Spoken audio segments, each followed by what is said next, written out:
नमस्कार दोस्तों, कैसे आप सभी लोग। आज तारीख 22 जून 2024 है, दिन शनिवार। हिंदी तिथि की बात करें तो आज ज्येष्ठ माह के शुक्ल पक्ष की उदया तिथि पूर्णिमा है। एक बार फिर से दोस्तों हाजिर हो गए आपके सामने राजस्थान की आज की 40 और गर्मा गर्म बड़ी खबरों को लेकर। बताएंगे आपको सभी खबरों के बारे में विस्तार से, लेकिन उससे पहले आज की बड़ी खबरों पर, मुख्य समाचारों पर, टॉप हेडलाइंस पर एक नजर डाल लेते हैं।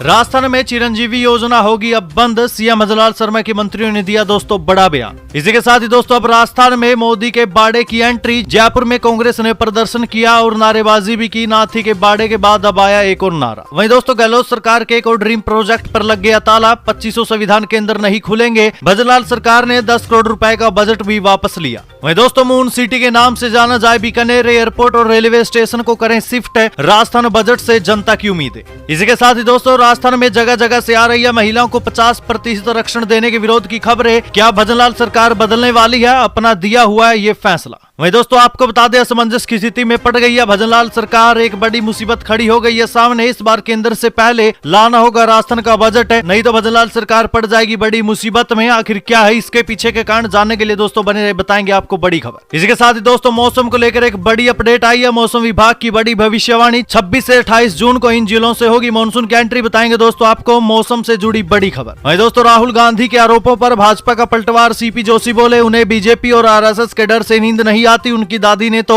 आरएसएस की तारीफ की थी। पूरी खबर के बारे में दोस्तों जानने के लिए बने रहे, बताएंगे आपको प्रदेश की 40 बड़ी खबरों के बारे में विस्तार से। लेकिन उससे पहले अगर अभी तक आपने चैनल को सब्सक्राइब नहीं किया तो सबसे पहले चैनल को सब्सक्राइब कर दे, वीडियो को लाइक कर दे और अपने कमेंट जरूर कर दीजिए। राजस्थान की आज की पहली और बड़ी खबर दोस्तों, राजस्थान में किसान सम्मान निधि के दुरुपयोग की आशंका। सरकार ने लिया बड़ा फैसला, अब हर जिले में होगा ऐसा काम। देखिए दोस्तों किसानों के सम्मान के रूप में दी जाने वाली निधि में फर्जीवाड़े की आशंका को लेकर अब केंद्र सरकार सजग हो गई है। सम्मान निधि के पात्र किसानों का सरकार की ओर से हर जिले में भौतिक सत्यापन करवाया जाएगा। वेरिफिकेशन के लिए स्टेट नोडल अधिकारी ने सभी राज्यों के कलेक्टर को केंद्र सरकार से आई सूची भेजी है। इसको रजिस्ट्रार कार्यालय की ओर से संबंधित जिले में पात्र व अपात्र किसानों की सूची तहसील स्तर पर भेजी जाएगी। फिजिकल वेरिफिकेशन तहसील कर्मचारियों को 3 दिन के अंदर करना होगा। वेरिफिकेशन के बाद सूची को अपडेट करके स्टेट नोडल अधिकारी के जरिए किसान कल्याण बोर्ड के पास भेजा जाएगा। वेरिफिकेशन के बाद ही पात्र किसानों को सम्मान निधि की आगामी किस्त जारी की जाएगी। प्रदेश में 6,41,000 से भी ज्यादा किसानों की पात्रता के फिजिकल वेरिफिकेशन होने हैं। दोस्तों आपका सरकार के द्वारा लिए गए इस निर्णय पर क्या विचार है? अपने विचार साझा करें।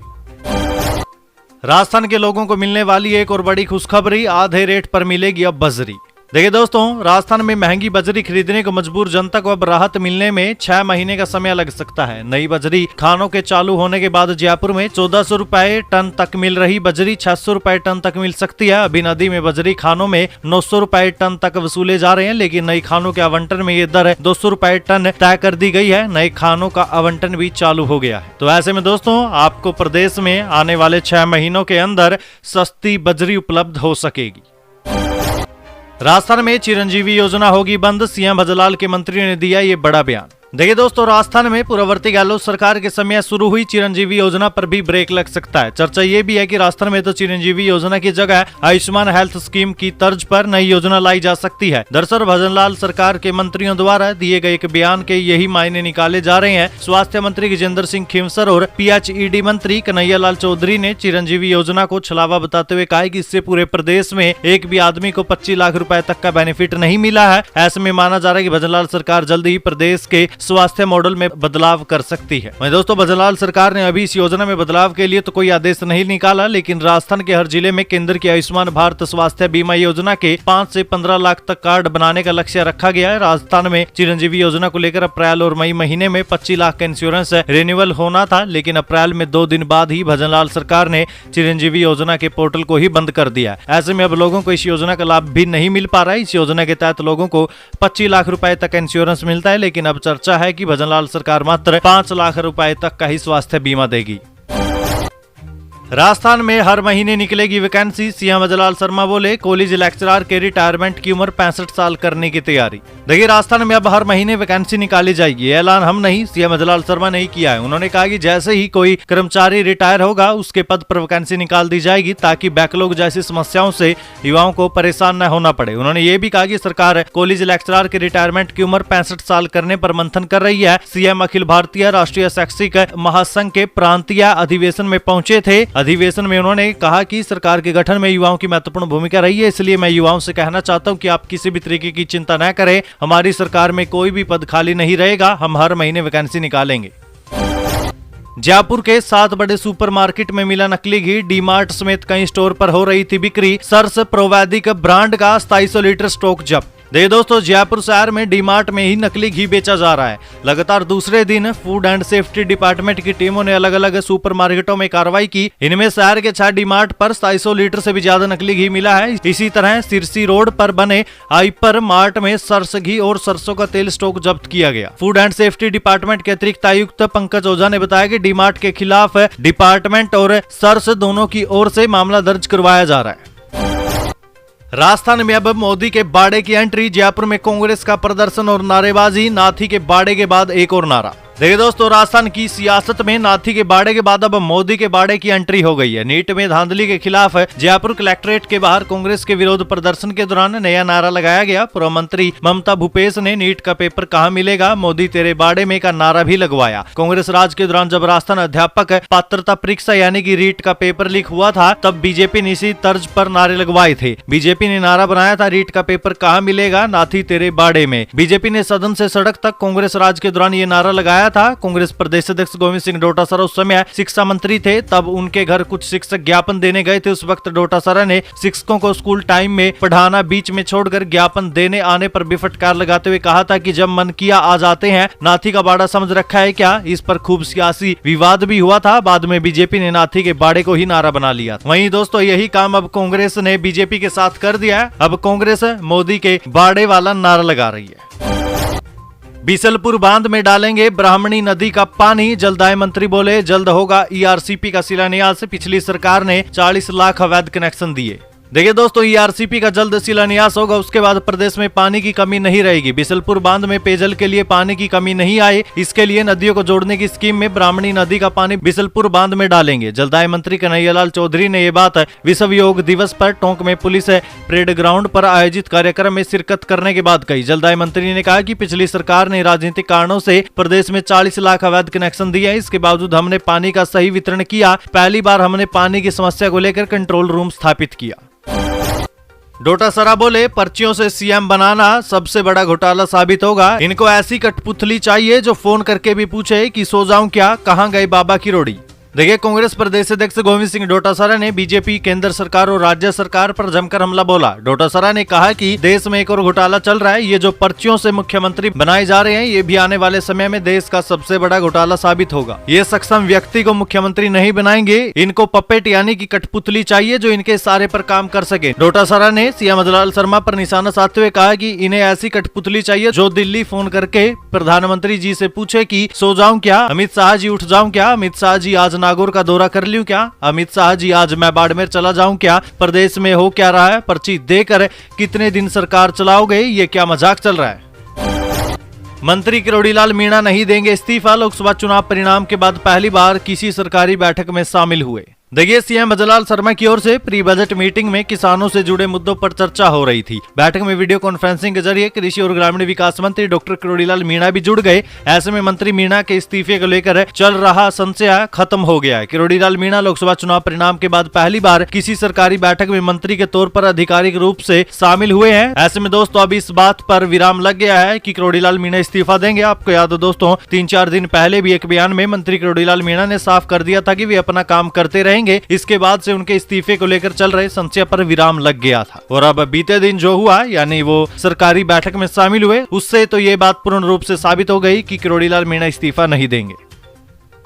जयपुर में बिक रही है नकली पायल। आगरा में ज्वेलरी बनाने वाली कंपनी का दावा 25 से 30% चांदी निकली, बोगस ग्राहक भेजे थे। देखिए दोस्तों, आगरा में चांदी की ज्वेलरी बनाने वाली एक कंपनी ने दावा किया कि उनके नाम की नकली पायल और ब्रेसलेट जयपुर के बाजार में बेची जा रही थी। इसे लेकर मई में दिल्ली के 30 हजारी कोर्ट में याचिका दायर की गई थी। इसके बाद लोकल कमिश्नर नियुक्त किया गया। बोगस ग्राहक बनकर जयपुर से उनके ब्रांड की जब ज्वेलरी खरीदी और जांच की तो वो नकली पाई गई। प्रिंस आगरा के जैन पायल ब्रांडेड ट्रेडमार्क से रजिस्टर्ड कंपनी की ओर से बनाई गई ज्वेलरी के नाम से जयपुर में चांदी के डुप्लीकेट ज्वेलरी बनाकर बेची जा रही है। उन्होंने बताया कि कोर्ट के आदेश पर लोकल कमिश्नर नियुक्त नियुक्त किया गया। इसके बाद बोगस ग्राहक भेजकर इन्हें जयपुर की 3 दुकानों पर भेजा गया था। यहाँ से 9 से 10 किलो डुप्लीकेट चांदी ली गई। इनकी जांच में पता चला कि इनमें करीब 25 से 30% ही चांदी है। उन्होंने बताया कि ये छापेमारी जयपुर में 19 जून को की गई थी। इसलिए दोस्तों आप थोड़ा सतर्क रहिएगा, क्योंकि आजकल जो एक असली चीज होती है उससे ज्यादा उसकी नकली कॉपी मार्केट में आ गई है। इसलिए आप जो भी चीज खरीदे, आप चाहे कुछ भी ले रहे हो, उसके बारे में आपको थोड़ी बहुत ही जानकारी जुटा लेनी चाहिए कि बाद में जाकर आपके साथ धोखा न हो जाए। बैठक में बिजली कटौती का मुद्दा गरमाया। जनजाति मंत्री बोले खराब उपकरण जल्द करे दुरुस्त, डॉक्टरों के रिक्त पद पर मांगा जवाब। देखिए दोस्तों, उदयपुर जिला परिषद की साधारण सभा की बैठक परिषद सभागार में हुई, जिसमें ग्रामीण क्षेत्र के कम्युनिटी हेल्थ सेंटर और प्राइमरी हेल्थ सेंटर पर डॉक्टरों के खाली पद होने का मुद्दा गरमा गया। कोटड़ा, गोगुंदा सहित ज्यादातर जिला परिषद सदस्यों ने कहा कि डॉक्टर नहीं होने से मरीजों को इलाज नहीं मिल पा रहा है। उन्होंने सीएमएचओ डॉक्टर शंकर बावणिया से इस बारे में जवाब मांगा। इस पर सीएमएचओ बोले कि राज्य सरकार से अनुमति मिलने पर यूटीबी के माध्यम से जल्द अस्थायी भर्ती की जाएगी। साथ ही डॉक्टर्स और नर्सिंग स्टाफ को मुख्यालय पर रहने के लिए पाबंद किया जाएगा। किसानों को बांटेंगे बाजरे के फ्री किट। 15,23,000 हेक्टेयर में होगी खरीफ बुआई। 5 साल के औसत के मुकाबले बाजरे की 59,000 हेक्टेयर ज्यादा बिजाई होगी। देखिए दोस्तों, इस बार खरीफ सीजन में बाजरे की बुआई का लक्ष्य कृषि विभाग ने बढ़ा दिया है। गत 5 साल के औसत के मुकाबले 2 गुना अधिक बाजरे की बुआई होगी। प्री मानसून के साथ बाजरे की बुआई शुरू होगी। नोतपा व हीटवेव के कारण मौसम विभाग ने अच्छी बारिश की संभावना जताई है। किसान अभी से खेतों को तैयार करने में जुटे हैं। गत साल 15,24,000 हेक्टेयर में खरीफ फसलों की बिजाई की गई थी। इससे 1,050 मैट्रिक टन उत्पादन हुआ था। इस साल खरीफ का लक्ष्य 15,23,000 हेक्टेयर तय किया गया है। इस सीजन में 1,106 मैट्रिक टन उत्पादन की संभावना है। मंत्री खींवसर बोले चिरंजीवी योजना छलावा थी, किसी को 25 लाख का इलाज नहीं मिला। पिछली सरकार छाती ठोक कर गलत दावे करती थी। देखिए, स्वास्थ्य मंत्री गजेंद्र सिंह खींवसर ने पिछली कांग्रेस सरकार की चिरंजीवी योजना को छलावा बताते हुए इसमें ढेरों खामियां होने का दावा किया है। गजेंद्र सिंह खींवसर ने कहा कि जो चिरंजीवी योजना थी वो आईवोस यानी कि एक छलावा थी। 25 लाख का इलाज किसी का नहीं किया गया। केवल एक केस में 13 लाख का इलाज हुआ था। कहाँ हुआ था 25 लाख का इलाज, कोई बता दीजिए। खींवसर जयपुर में मीडिया से बातचीत कर रहे थे। खींवसर ने कहा कि हमने भामाशाह योजना शुरू की थी। चिरंजीवी से पहले भामाशाह योजना हमारी बीजेपी सरकार ने ही शुरू की थी। पिछली सरकार ने छाती ठोक कर ये बोला था कि 25 लाख तक का फ्री इलाज हम कर रहे हैं। कहाँ था 25 लाख का इलाज? उनका दावा ही गलत था। 25 लाख के अंदर एक ही केस था जो 13 लाख का था। 2 या 3 केस 8 लाख के थे। चिरंजीवी में ज्यादातर जो फंड गया वो लाख से भी कम का था। गहलोत सरकार की एक और ड्रीम स्कीम पर ताला। 2500 संविधान केंद्र नहीं खुलेंगे। 10 करोड़ रुपए का बजट वापस लिया। देखिए दोस्तों, राजस्थान में 2500 महात्मा गांधी पुस्तकालय और संविधान केंद्र अब नहीं खुलेंगे। शांति और अहिंसा विभाग को गहलोत सरकार की ओर से आवंटित किए गए 10 करोड़ रुपए का बजट भी मौजूदा सरकार ने वापस ले लिया है। नए विभागीय बजट प्रस्तावों में ऐसे केंद्र खोले जाने का कोई जिक्र ही नहीं है। ऐसे में तय हो गया है कि अब ये केंद्र नहीं खोले जाएंगे। बताया जा रहा है कि इन केंद्रों की देखरेख कजिमा महात्मा गांधी सेवा प्रेरकों को दिया जाना था, और अब जब उनकी भर्ती ही निरस्त कर दी गई है तो केंद्र कैसे खोले जाएंगे? आपको पता ही है दोस्तों कि ये विभाग पूर्ववर्ती गहलोत सरकार का एक ड्रीम प्रोजेक्ट भी था। गहलोत सरकार के ग्रामीण और शहरी ओलंपिक बंद होंगे। सीएम भजनलाल शर्मा बोले खेलो राजस्थान यूथ गेम्स करवाएंगे। इस साल 17,000 भर्तियां होगी। देखिए दोस्तों, कांग्रेस राज में शुरू हुए ग्रामीण और शहरी ओलंपिक को भजनलाल सरकार बंद करके नए क्लेवर में लाने पर विचार कर रही है। भजनलाल सरकार खेल कंपटीशन की नई स्कीम लाएगी। राजस्थान सरकार खेलो इंडिया गेम्स की तर्ज पर खेलो राजस्थान यूथ गेम्स करवाएगी। युवा और खेल संगठनों से जुड़े प्रतिनिधियों के साथ बजट पूर्व बैठक में सीएम भजनलाल शर्मा ने इसकी घोषणा की है। सीएम भजनलाल शर्मा का कहना है कि राज्य सरकार खेलो इंडिया गेम्स की तर्ज पर ही खेलो राजस्थान यूथ गेम्स का आयोजन करने पर विचार कर रही है। सरकार ग्रामीण क्षेत्र में खेल प्रतिभाओं को आगे लाने के लक्ष्य को लेकर काम कर रही है। इसी को देखते हुए आने वाले समय में प्रदेश में खेल विश्वविद्यालय भी खोले जाएंगे। जिला और संभाग स्तर पर खेल सुविधाएं, खेल हॉस्टल विकसित किए जाएंगे। वहीं सीएम शर्मा ने कहा कि प्रदेश सरकार ने कुछ ही महीनों में युवाओं के हित में अनेक कदम और उठाए हैं। अब तक 17,000 युवाओं को तो सरकारी नियुक्तियां भी दी जा चुकी है। इस साल राज्य सरकार 70,000 भर्तियां करवा रही है। आयुष नर्स कंपाउंडर भर्ती में नई सिरे से भर्ती की मांग। 2020 के अभ्यर्थियों ने डिप्टी सीएम को सौंपा ज्ञापन। बोले 2023-24 की भर्ती को रीओपन कर नए सिरे से आवेदन की प्रक्रिया हो। देखिए दोस्तों, आयुष नर्स कंपाउंडर शिक्षा स्तर 2020 के फाइनल ईयर बैच के छात्रों ने मुख्यमंत्री व उप मुख्यमंत्री व आयुष मंत्री डॉक्टर प्रेमचंद बैरवा को वर्ष 2023-24 में निकाली गई भर्ती में 315 नए पद सृजित किए जाने के बाद नए सिरे से आवेदन लेने की मांग की है। इसको लेकर अभ्यर्थियों ने डिप्टी सीएम प्रेमचंद बैरवा को ज्ञापन भी सौंपा है।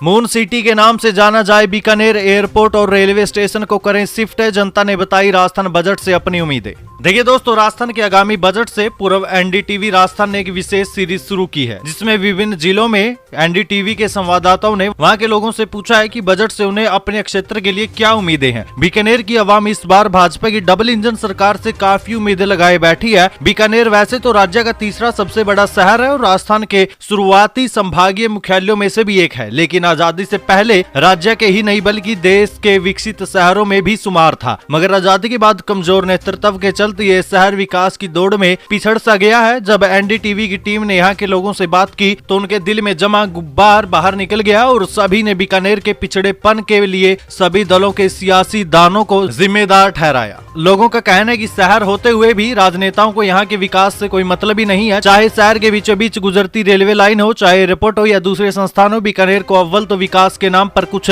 मिला ही नहीं और अगर कुछ मिल भी गया तो आधा अधूरा। यहाँ तक कि जैसलमेर और उदयपुर जैसे छोटे शहर पर्यटन मानचित्र पर गोल्ड सिटी और लेक सिटी के नाम से पहचान रखते हैं, लेकिन बीकानेर पर्यटन की दृष्टि से बेहद खूबसूरत शहर और सुहानी रातों वाला शहर होते हुए भी इसका नाम मून सिटी रखे जाने की मांग भी होते हुए अभी तक इस पर कोई तवज्जो नहीं दी गई है। इसके अलावा यहाँ की सबसे बड़ी समस्या शहर के बीच से गुजरते रेलवे फाटक है, जो दिन में करीब 125 बार बंद होते हैं। इसके लिए कई आंदोलन भी हो चुके हैं। हर बार बजट में ये उम्मीद होती है कि इस बार तो इस समस्या का हल निकलेगा, मगर नतीजा वही ढाक के 3 पात। लोगों का कहना है कि रेलवे स्टेशन भी अब शहर के बीच में आ चुका है और रेलवे आने वाले वक्त में डबल लाइन करने जा रहा है। वहीं एयरपोर्ट को लेकर भी बीकानेर की आवाम काफी नाराज है। लोगों का कहना है कि बीकानेर सिविल एयरपोर्ट को डिफेंस एयरपोर्ट के पास बनाया गया, जो सुरक्षा की दृष्टि से बिल्कुल ही गलत है। इसके अलावा डिफेंस के पास होने से सिविल एयरपोर्ट के पास जगह की भी कमी है, इसलिए सिविल एयरपोर्ट को भी यहाँ से शिफ्ट कर जयपुर रोड पर रायसर के पास बनाया जाना चाहिए। पहले योग करने वालों को पोंगापंथी समझा जाता था, बोले राजस्थान के शिक्षा मंत्री मदन दिलावर। देखिए, राजस्थान सरकार में शिक्षा मंत्री मदन दिलावर ने एक बार फिर से विवादास्पद बयान दिया। उनका कहना है कि पहले योग करने वालों को पोंगापंथी जैसा समझा जाता था, पर अब प्रधानमंत्री नरेंद्र मोदी ने पूरे विश्व को योगमय कर दिया है। मैं दोस्तों, विवाद की बात ये नहीं है कि उन्होंने ये बयान दिया, विवाद की बात यह है कि उन्होंने ये बयान किस सवाल के जवाब में दिया है। तो दोस्तों, मदन दिलावर ने ये बातें नीट परीक्षा में कथित धांधलियों को लेकर लग रहे आरोपों के बारे में पूछे जाने के जवाब में कही थी। अब आप ही बताइए दोस्तों, आपसे सवाल क्या पूछा जा रहा है और आप जवाब क्या दे रहे हैं? वो भी एक शिक्षा मंत्री होने के बावजूद आप इस तरीके के बयान दे रहे हैं, ये बड़े शर्म की बात है। राजस्थान में जगह जगह से आ रही है महिलाओं को 50% आरक्षण देने के विरोध की खबरें, कहीं सरकार को बदलना न पड़ जाए दोस्तों ये फैसला। देखिए दोस्तों, राजस्थान में महिलाओं को 50% आरक्षण देने के विरोध में 12 के युवा बेरोजगार युवक संघ ने प्रदर्शन कर 12 जिला कलेक्टर को ही राज्यपाल, मुख्यमंत्री व शिक्षा मंत्री के नाम ज्ञापन सौंप दिया है। महिला आरक्षण कोटे को यथावत रखने और बेरोजगार पुरुषों के पक्ष में न्याय करने की मांग रखी गई है। ज्ञापन में युवा बेरोजगारों ने बताया कि प्रदेश की भजनलाल सरकार द्वारा विगत 5 दिन पूर्व तृतीय श्रेणी शिक्षक भर्ती परीक्षा में महिला आरक्षण को 30% से बढ़ाकर 50% करने का निर्णय लिया गया। पूर्व से ही महिलाओं को 30%, एक्स सर्विसमैन को 12.5%, विधवा व तलाकशुदा को 5%, भूतपूर्व सैनिक को 2.5%, विकलांग को 5% और खिलाड़ी कोटे को 2% आरक्षण है। ऐसे में 74% तो कुल आरक्षण वर्गवार विभाजित हो जाता है। अब बचता है बस 26% आरक्षण, जिससे मेरिट के आधार पर प्रतिभागी चयनित होते हैं। लेकिन सरकार अब महिलाओं को भी 50% आरक्षण दे रही है। तो ऐसे में राजस्थान में भी जगह जगह से महिलाओं को 50% आरक्षण देने के विरोध में दोस्तों खबरें आने लग गई है। बेरोजगार पुरुष प्रदर्शन कर रहे हैं। ऐसे में कयास लगाए जा रहे हैं कि सरकार को अपना फैसला बदलना भी पड़ सकता है। नीट परीक्षा को लेकर पूर्व सीएम अशोक गहलोत की तल्ख प्रतिक्रिया, बीजेपी पर उठाए सवाल। देखिए दोस्तों, पूर्व मुख्यमंत्री अशोक गहलोत ने नीट परीक्षा को लेकर तल्ख प्रतिक्रिया दी। पूर्व मुख्यमंत्री अशोक गहलोत ने कहा कि एनटीए द्वारा नेट परीक्षा की गड़बड़ियों को स्वीकार कर तो पेपर रद्द कर दिया गया, लेकिन नीट परीक्षा में पेपर लीक और बेईमानी के सबूत मिलने के बाद भी नीट परीक्षा को तो रद्द नहीं किया जा रहा है। ऐसी क्या वजह है कि एनडीए सरकार मेडिकल जैसे संवेदनशील क्षेत्र की परीक्षा में गड़बड़ियां होने के बावजूद रद्द नहीं कर रही है? पेपर लीक के आरोपी विद्यार्थियों ने कबूला है कि उनके पास एक रात पहले ही पेपर आ गया था। जिन राज्यों में बीजेपी की सरकार नहीं है, वहां तो ऐसी शिकायतें आने पर बीजेपी बीजेपी राजनीतिक फायदे के लिए भ्रामक प्रचार करती है, परंतु यहाँ सब कुछ साफ साफ दिखाई देने के बाद भी आखिर सब चुप क्यों है? हमारी सरकार ने 26 लाख अभ्यर्थियों वाली रीट परीक्षा आयोजित की थी, जिसमें अभ्यर्थियों के लिए भोजन, यातायात रुकने की सुविधा सब सरकार ने किया था। इसके बावजूद पेपर लीक की शिकायत मिली तो पेपर ही रद्द कर दिया गया और दोबारा सफलतापूर्वक परीक्षा आयोजित कर 50,000 अभ्यर्थियों को नियुक्ति दी गई। लेकिन नीट की परीक्षा में धांधली होने के बावजूद भी बीजेपी सरकार आखिर इसे रद्द क्यों नहीं कर रही है, ये समझ नहीं आ रहा। मौसम विभाग की बड़ी भविष्यवाणी, 26 से 28 जून को इन जिलों से होगी मानसून की एंट्री। देखिए दोस्तों, मरुधरा में मौसम का मिजाज हर रोज बदल रहा है। मौसम विभाग ने आने वाले दिनों के लिए भविष्यवाणी किया। मौसम विभाग की जानकारी के अनुसार 26 जून से 28 जून के बीच राजस्थान के उदयपुर और कोटा से मरुधरा में मानसून की एंट्री हो जाएगी। हालांकि इससे पहले राजस्थान की अलग अलग जगहों पर प्री मानसून की गतिविधियां जारी रहेगी। इसके चलते मौसम केंद्र ने कई जिलों में बारिश का येलो अलर्ट भी जारी कर रखा है। आपकी जानकारी के लिए बता दें दोस्तों, 24 जून से उदयपुर कोटा संभाग के जिलों में बारिश की गतिविधियों में बढ़ोतरी होगी। 24 जून तक प्रदेश के पूर्वी भाग में येलो अलर्ट जारी किया गया। पश्चिमी भाग के बीकानेर, चूरू, हनुमानगढ़, श्री गंगानगर जिलों में येलो अलर्ट जारी कर दिया गया है। इन सभी जिलों में मेघ गर्जन, तेज हवाओं के साथ बारिश की संभावना है। सिरोही, बाड़मेर, जैसलमेर, जालौर, जोधपुर, नागौर, पाली जिले का मौसम शुष्क रहेगा। असमंजस की स्थिति में भजनलाल सरकार, इस बार केंद्र से पहले लाना होगा राजस्थान का बजट। आखिर क्या है इसके पीछे के कारण? देखिए दोस्तों, राजस्थान की नई भजनलाल सरकार का पहला बजट स्तर 3 जुलाई से प्रस्तावित है। माना जा रहा था कि 10 जुलाई को अपना बजट राजस्थान सरकार पेश करेगी, लेकिन अब एक अजीब सी स्थिति बन गई है। दरअसल केंद्र सरकार का बजट तो 25 जुलाई के आसपास आना है। अब केंद्र के बजट से पहले ही राज्य सरकार बजट पेश करती है, तो केंद्रीय बजट से इस वित्तीय वर्ष में मिलने वाली राशि का सही आंकलन नहीं हो सकता। समस्या ये है कि मौजूदा सरकार का पहला बजट होने के चलते इसमें कई बड़े ऐलान होने हैं। सरकार ने अब तक पिछली सरकार की योजनाओं को बदला है। इसके अलावा नई योजनाओं का ऐलान भी करना होगा। इस सब के लिए नई सिरे से प्रावधान भी करने होंगे। वहीं दोस्तों, अब इसमें दिक्कत यह है कि यदि केंद्र की तरफ से राशि में कटौती ज्यादा हो जाती है तो उसी के अनुसार इन योजनाओं का खर्च भी घटाना पड़ सकता है। ऐसे में बजट स्तर में विपक्ष इसे मुद्दा भी बना सकता है। 4 दिन की चांदनी, फिर अंधेरी रात। राजस्थान बीजेपी मुख्यालय में अब नहीं होगी जन सुनवाई। जाने दोस्तों क्या रही इसके पीछे की वजह। देखिए दोस्तों, आपने वो कहावत तो जरूर सुनी होगी, 4 दिन की चांदनी फिर अंधेरी रात। यही काम भारतीय जनता पार्टी के साथ हो गया है। भारतीय जनता पार्टी ने आमजन को राहत देने के लिए जोरों शोरों से जन सुनवाई की शुरुआत तो की और जन सुनवाई सिर्फ 4 दिन चली। मंत्रियों को भी जन सुनवाई में बैठाने के लिए प्रयास किए गए, लेकिन रोस्टर प्लान तैयार नहीं हो पाया। सूत्रों की माने तो मंत्रियों तक तो जन सुनवाई की खबर तक नहीं पहुंची। अब बजट के बहाने विधानसभा स्तर तक इस जन सुनवाई को स्थगित कर दिया गया है, परंतु इसके स्थगन की सूचना भी नहीं दी गई। राजस्थान में किसानों की नाराजगी से बीजेपी ने गंवाई 11 सीटें। सीएसडीएस के ताजा सर्वे में चौंकाने वाला खुलासा। देखिए दोस्तों, लोक नीति सीएसडीएस के लेटेस्ट सर्वे ने बताया कि राजस्थान में किसानों के गुस्से के चलते बीजेपी को बड़ा नुकसान पहुंचा है। सर्वे में ये बात सामने आई है कि 40% किसानों ने कांग्रेस को, जबकि बीजेपी को महज 45% किसानों ने ही वोट किया। किसानों के अलावा बाकी मतदाताओं में से 39% ने कांग्रेस को, जबकि 51% ने बीजेपी को वोट दिया। इससे एक बात तो पता चल गई कि नॉन फार्मर्स के वोट पाने में तो बीजेपी कांग्रेस से काफी आगे थी, जबकि किसानों का वोट पाने में बीजेपी पिछड़ गई।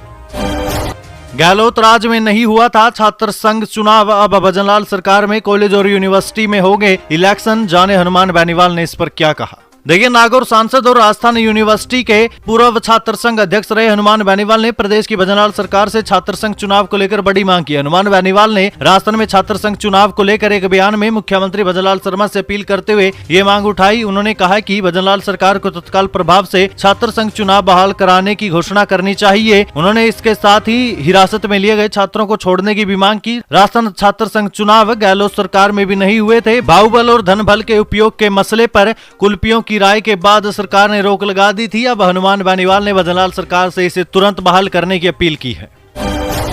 संविधान पार्क की गड़बड़ियों पर राज्यपाल ने जताई नाराजगी, नहीं किया लोकार्पण, सुधारने के लिए 8 जुलाई तक का दिया अल्टीमेटम। देखिए दोस्तों, राजस्थान के जोधपुर स्थित जय नारायण व्यास विश्वविद्यालय का शुक्रवार को 20वां दीक्षांत समारोह संपन्न हुआ था। इस समारोह में राज्यपाल व कुलाधिपति कलराज मिश्र ने 71 विद्यार्थियों को स्वर्ण पदक से नवाजा, जिसमें 51 छात्राएं भी शामिल रही। हालांकि इस बीच राज्यपाल ने संविधान पार्क की गड़बड़ियों पर नाराजगी जताते हुए लोकार्पण करने से ही मना कर दिया। उन्होंने कहा कि संविधान पार्क में बहुत सारी कमियां हैं, ये गतिविधियां खतरनाक है, दंडनीय भी हो सकती है। ऐसे में उनका आग्रह है कि 8 जुलाई तक वापस इसे सही तरीके से तैयार किया जाए, वो फिर यहाँ आएंगे और पार्क का लोकार्पण करेंगे। केंद्रीय कानून मंत्री का बड़ा बयान, जुलाई में लागू होंगे 3 कानून, 1 नेशन 1 इलेक्शन पर कही बड़ी बात। देखिए, केंद्रीय कानून मंत्री अर्जुन राम मेघवाल का कहना है कि पूर्व राष्ट्रपति रामनाथ कोविंद के नेतृत्व में वन नेशन वन इलेक्शन के लिए बनी कमेटी ने गत 12 मार्च को राष्ट्रपति को अपनी रिपोर्ट सौंप दी और उसमें अब कंसल्टेशन प्रोसेस ऑन है। इस पर गंभीरता से मंथन भी चल रहा है। उन्होंने संकेत दिए हैं कि एक राष्ट्र एक चुनाव के नियम को भी जल्द लागू किया जाएगा। मेघवाल ने बताया कि भारतीय न्याय संहिता और पुलिस संहिता सहित 3 कानून जुलाई में लागू कर दिए जाएंगे। राहुल गांधी के आरोप पर भाजपा का पलटवार। सीपी जोशी बोले, उन्हें बीजेपी और आरएसएस के डर से नींद नहीं आती। देखिए, नीट परीक्षा को लेकर राहुल गांधी के आरोपों पर राजस्थान के भाजपा प्रदेश अध्यक्ष सीपी जोशी ने पलटवार किया। जोशी ने मीडिया से बातचीत करते हुए कहा कि राहुल गांधी को अपनी दादी का इतिहास पता करना चाहिए, जिन्होंने राष्ट्रीय स्वयंसेवक संघ की तारीफ भी की थी। आज राहुल गांधी को दिन हो या रात संघ और भाजपा के नाम से नींद ही नहीं आती। पंजाब की दादागिरी, राजस्थान पर पड़ रही है भारी। गंगानहर में सिंचाई के पानी की मांग को लेकर किसानों का धरना। देखिए दोस्तों, श्री गंगानगर के किसानों का कहना है कि पंजाब राजस्थान की गंगानहर में निर्धारित हिस्से के मुताबिक पानी नहीं छोड़ रहा है, जो किसानों पर भारी पड़ रहा है, जिससे राजस्थान के किसानों की फसलें बर्बाद होने की कगार पर आ गई है। किसानों ने सिंचाई पानी की मांग को लेकर जिला कलेक्टर पर पड़ाव भी लगा दिया।